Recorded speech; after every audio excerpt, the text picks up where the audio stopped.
Good morning అందరికీ. ఈరోజు video ఏంటంటే, మనకి హెల్త్ డిపార్ట్మెంట్లో నమోదు అయ్యి మీరు అంగన్వాడీ టీచర్లు మీరు ఎవరైతే నమోదు చేసుకొని వాళ్ళ పేర్లు మాకు సూపర్వైజర్ మాడ్యూల్లో ఎలా కనిపిస్తాయి, వాటిని మేము ఎలా అప్డేట్ చేయాలి అనేది ఇక్కడ చూపిస్తాను చూడండి.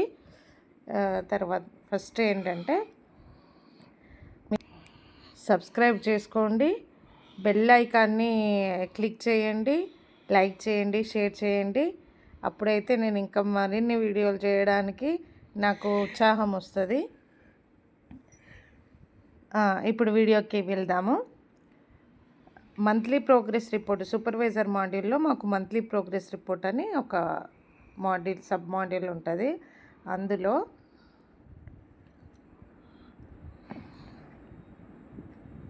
Unregistered pregnant list from health department అని ఉంటుంది. ఇక్కడ చూడండి, ప్రతి ఒక్క సెంటర్ యొక్క ఎన్ని ఒక్కొక్క సెంటర్లో హెల్త్ డిపార్ట్మెంట్ వాళ్ళు రిజిస్టర్ చేసుకొని మన దగ్గర రిజిస్టర్ కానీ నేమ్స్ ఎన్ని ఉన్నాయి ఒక సెంటర్లో అనేది ఇక్కడ కనిపిస్తుంది చూడండి. 3, 6, 6, 10 ఒక్కొక్క సెంటర్లో 10, 16, 17 కూడా ఉన్నాయి అని అంటే అక్కడ రిజిస్టర్ అయ్యి ఇక్కడ రిజిస్టర్ కాలేదు అని అంటే మేము మిమ్మల్ని క్వశ్చన్ చేస్తాం, ఎందుకు రిజిస్టర్ చేసుకోలేదు అని చెప్పి. కాబట్టి మీరు అప్డేట్ చేసుకోవాలి. అయితే ఇక్కడ చూడండి, సపోజ్ ఒక సెంటర్ తీసుకుంటే ఇక్కడ 3 నెంబర్ ఉంది కదా, ఇక్కడ క్లిక్ చేస్తే వాళ్ళ నేమ్స్ కూడా మనకి ఇట్లా కనిపిస్తాయి. వాళ్ళకి కాల్ చేసి కూడా మేము కనుక్కోవచ్చు అన్నట్టు. కాల్ చేసి ఇక్కడ సింబల్ ఉంది కదా, మన కాల్ సింబల్ ఉంది కదా, ఇక్కడ కాల్ చేస్తే డైరెక్ట్ ఆ బెనిఫిషరీకి వెళ్తుంది. మీరు ఏ ఏరియాకు సంబంధించిన వాళ్ళు అని కూడా మేము తెలుసుకోవచ్చు. అంగన్వాడీ కేంద్రంలో ఎందుకు నమోదు చేసుకోలేదని మేము తెలుసుకోవచ్చు అన్నట్టు. అట్లా కాకుండా దీన్ని అప్డేట్ చేయాలంటే ఇప్పుడు మేము దాన్ని తీసేసుకోవాలి అని అంటే ఇక్కడ చూడండి, దాని మీద క్లిక్ చేస్తే సెలెక్ట్ బెనిఫిషరీ స్టేటస్ అని కనిపిస్తుంది.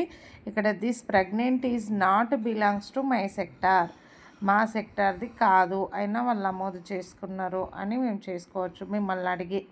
అది కూడా కన్సర్న్డ్ సెంటర్ టీచర్ని అడిగి మేము ఇక్కడ చేసుకోవాలి. ఒకవేళ నిజమే మీ సెంటర్ వాళ్ళైతే మీరు తప్పనిసరిగా రిజిస్టర్ చేసుకొని వాళ్ళకి ఫీడింగ్ ఇవ్వాలి.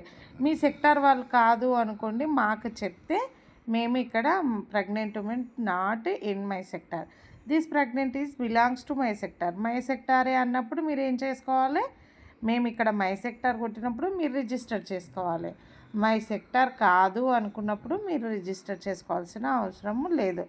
దాన్ని సమర్పిస్తే మా లిస్టులో కనిపించకుండా పోతుంది అన్నట్టు, కనిపించకుండా పేరు వెళ్ళిపోతుంది. కాబట్టి మీరు ఇంకెవరన్నా రిజిస్టర్ చేసుకొని వాళ్ళు ఉంటే ఖచ్చితంగా ఒక్కొక్క సెంటర్లో 22, 17, 15 ఇట్లా వచ్చినప్పుడు మన డిపార్ట్మెంట్ వాళ్ళు మనకి స్టేటస్ పెడతారు. అంటే ఇప్పుడు హెల్త్ డిపార్ట్మెంట్ వాళ్ళకు మనకి టాలీ అవుతలేదని చెప్పి చేస్తున్నారు కదా, ఎందుకు అవుతలేదు అనే రీజన్స్ మనకి ఇక్కడ తెలుస్తుంది. ఇప్పుడు దీన్ని బట్టి మేము మిమ్మల్ని అడిగినప్పుడు మన వాళ్ళు కాదు, మన సెంటర్కి సంబంధించిన వాళ్ళు కాదు, మన సెక్టార్కి సంబంధించిన వాళ్ళు కాదు అన్నప్పుడు అది కూడా మన డైరెక్టరేట్కి వెళ్తుంది అన్నట్లు. అంటే మన వేరే వాళ్ళని కూడా హెల్త్ డిపార్ట్మెంట్ వాళ్ళు నమోదు చేసుకుంటున్నారు అనేది ఆ లిస్ట్ కూడా కనిపిస్తుంది వాళ్ళకి. అంటే మైగ్రేషన్ వాళ్ళు ఉంటారు కదా, అది కూడా కనిపిస్తుంది. మనం రిజిస్టర్ చేసుకోకపోతే మనది కూడా తప్పు కనిపిస్తుంది. కాబట్టి ఆల్మోస్ట్ మన సెక్టార్ పరిధిలో ఉన్న అందరూ గర్భవతులను నమోదు చేసుకోండి. ఏదైనా మనకి క్లియర్గా స్టేటస్ కనిపిస్తుంది కాబట్టి మీరు వాటిని దేన్ని కూడా నెగ్లెక్ట్ చేయకుండా మొత్తము చేసుకోండి. ఇక చూడండి, ఒక్కొక్క సెంటర్లో 10 మెంబర్స్ ఉన్నారు. వీళ్ళందరూ ఎందుకు చేసుకోలేదంటే మనం ఫీడింగ్ ఇవ్వని వాళ్ళను చేసుకోకపోతే వాళ్ళు ఎప్పుడో రోజు వస్తారు, మళ్ళీ ఫీడింగ్ అడుగుతారు, లేదంటే నమోదే చేసుకోలేదు, మమ్మల్ని నమోదు చేసుకోమంటే కూడా నమోదు చేసుకోలేదు అనే మాట వస్తుంది. కాబట్టి అందరినీ నమోదు చేసుకోవాల్సిందే.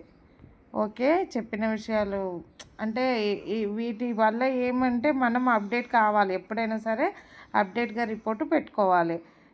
లేకపోతే మనం ఎక్కడో దొరికిపోయే అవకాశం ఉంటుంది. కాబట్టి చేసుకోండి.